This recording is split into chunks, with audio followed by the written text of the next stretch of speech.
Friends, हमारा buccal cavity, Hindi में बोले तो हमारा माउथ जो है वो बहुत ही इंपॉर्टेंट पार्ट प्ले करता है हमारे डाइजेस्टिव सिस्टम के अंदर। सो आज मैं विमल मेहता, आपका सूत्रधार, आपको समझाने जा रहा है importance of different organs of mouth. So let's begin.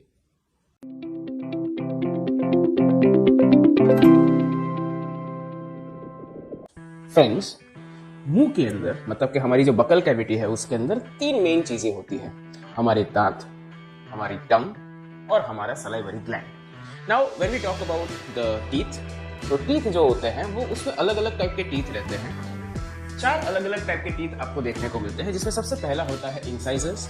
Incisor जो रहते हैं वो सबसे आगे के जो आपके टीथ रहते हैं, सेट ऑफ टीथ रहता है, उसको इंसाइजर कहा जाता है। और वो जो इंसाइजर होता है उसका मेन फंक्शन होता है कि आपके फूड को होल्ड करना, आपके फूड को काटना। नेक्स्ट इज कैनाइन, कि भाई जिससे आपका फूड जो होता है वो चीरते हैं, तो वो बेसिकली कैनाइन के अंदर आता है। जो मांसाहारी प्राणी कार्निवोर्स होते हैं उसके अंदर कैनाइन थोड़े ज्यादा डेवलप्ड रहते हैं। Next is premolar and molar, ये दोनों का मेन फंक्शन होता है बाइट फोर्स जनरेट करना, राइट। तो ये जितना बाइट फोर्स जनरेट करते हैं उतना आपका फूड जो होता है वो आसानी से आप च्यू कर सकते हो। तो बेसिकली फूड को होल्ड करना, उसको ब्रेक करना छोटे छोटे हिस्सों के अंदर, एंड उसको च्यू करने के लिए हमारी बॉडी में टीथ जो है उसका इंपॉर्टेंस है। सी, टीथ का जो बाहर का पार्ट है जिसको डेंटाइन भी कहा जाता है, ये सबसे स्ट्रॉन्ग पार्ट अपनी बॉडी का रहता है, which is I can say the strongest part bone of our body. क्योंकि उसको तोड़ने के लिए आपको ड्रिल मशीन की जरूरत पड़ती है, राइट। तो डेंटाइन, उसके नीचे आपका पूरा रूट और आपका पल्प सिस्टम जो रहता है, ये जो रहता है पूरा मिलाकर आपका टीथ तैयार होता है। एंड हर एक का अपना अपना एक इंपॉर्टेंट हिस्सा है। तो टीथ इज वेरी इंपॉर्टेंट। जब हम पैदा होते हैं, जब हम छोटे होते हैं, तो हमारे प्रीमोलर जो होते हैं वो एग्जिस्ट नहीं करते। जैसे जैसे हम बड़े होते हैं वैसे वैसे हमारे सेट ऑफ टीथ जो होते हैं वो डिस्कवर होते जाते हैं, धीरे धीरे बढ़ते जाते हैं। And at the end human beings के अंदर 32 जितने आपके दांत जो होते हैं वो रहते हैं।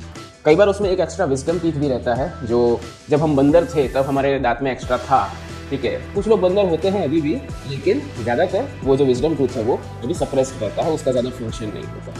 नेक्स्ट अगर देखने जाए तो टंग बेसिकली जो होता है वो हमें टेस्ट करने के लिए हेल्पफुल होता है। हमारे टंग के ऊपर अलग अलग जगह पर अलग अलग टेस्ट बर्ड्स रहते हैं। तो जैसे कड़वा या फिर बीटर पदार्थ होता है, उसको हम अगर जीभ के लास्ट वाले अंदर वाले एंड पर रखें तो वहाँ पर वो कड़वा महसूस होता है, ठीक है। मीठा होता है तो वो साइड वेज में रहता है, तीखा बीच में रहता है। So this is basically different types of your taste, and वो अलग अलग टेस्ट बड्स उसको रिसेप्ट करते हैं और आपके माइंड जो होता है वो उसके अंदर रिस्पॉन्ड करता है, राइट। जो टंग है वो मसल है, राइट। जैसे पुराने जमाने में कहकर गए हैं हमारे बड़े लोग कि जो हड्डी बिना की चीज होती है ना उसका कंट्रोल करना चाहिए।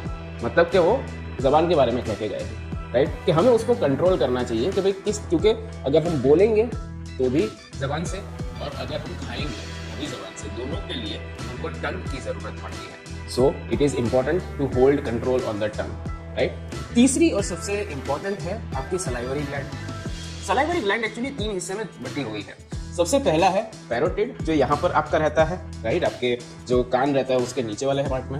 सबमैंडिबुलर जो बेसिकली होता है वो यहाँ पर रहता है कहीं पे। एंड आपका सबलिंगुअल, लिंग मतलब कि आपका टंग, उसके नीचे यहाँ पर। तो ये तीन जगह पर से सलाइवरी ग्लैंड में से सलाइवा छूटता है। जैसे ही आपका फूड मुंह के अंदर एंटर होता है, आपका दांत उसको चबाना शुरू करता है, आपकी टंग उसको रोल करना शुरू करती है। एंड वो रोल क्या करती है, तो भाई जो ये तीनों में से सलाइवा छूट रहा है वो उसके अंदर रोल करते हैं और छोटा सा बॉलस जैसा क्रिएट होता है। उस बॉलस के अंदर जो सलाइवा में से निकला है उसको सलाइवरी एमिलेज या फिर टाइलिन भी कहा जाता है। तो सलाइवरी एमिलेज जो रहता है वो उसके अंदर मिक्स होता है। अब जब उसके अंदर मिक्स होता है तो जैसे हम लोग जानते हैं कि हमारे फूड पार्टिकल्स जो होते हैं उसके अंदर स्टार्च रहता है, तो उस स्टार्च को हम लोग डाइजेस्ट इजीली नहीं कर सकते, हमारी बॉडी उसके लिए इक्विप्ड नहीं है। तो जब ये टाइलिन उसके अंदर मिक्स होता है तो उस स्टार्च का माल्टोज या ग्लूकोज के अंदर कन्वर्ट करता है, तब जाके वो हमारी बॉडी के अंदर आसानी से डाइजेस्ट होती है। इसीलिए कहते हैं कि कम से कम 50 से 100 बार अपने फूड को चबाना चाहिए, तब जाके वो सलाइवा उसके अंदर अच्छे से मिक्स होता है। एंड इसका एक्सपेरिमेंट भी है कि अगर आप नॉर्मल राइस को अगर आप आयोडीन सॉल्यूशन में डालते हैं तो उससे ब्लू और ग्रीन या सॉरी ब्लू और ब्राउन कलर का आपका कंपोजिट निकलता है। सो दैट बेसिकली शोज कि जो नॉर्मल कुक्ड राइस है उसके अंदर हमारा स्टार्च की प्रेजेंस है। लेकिन अगर हमने चबाया हुआ जो बॉलस है उसका अगर हम छोटा सा सैंपल लें और उसके अंदर अगर हम आयोडीन सॉल्यूशन डालें तो उसमें कोई कलर चेंज नहीं होता। क्यों नहीं होता? क्योंकि वो स्टार्च किस में कन्वर्ट हो चुका है, माल्टोज में कन्वर्ट हो चुका है। So this is something that happens inside our mouth, our buccal cavity, and ingestion मतलब कि खाना अंदर जाना, उसका ये सबसे पहला स्टेज है। इसके बाद वो आपके जो एसोफेगस है उसके अंदर जैसे आप पैजामे में नाड़ा डालते हैं, राइट, उस तरीके से वो नीचे जाता है, राइट। सो ये पूरी प्रोसेस इंजेशन की है, जो आपकी बॉडी के अंदर फूड अंदर जाता है उसकी है।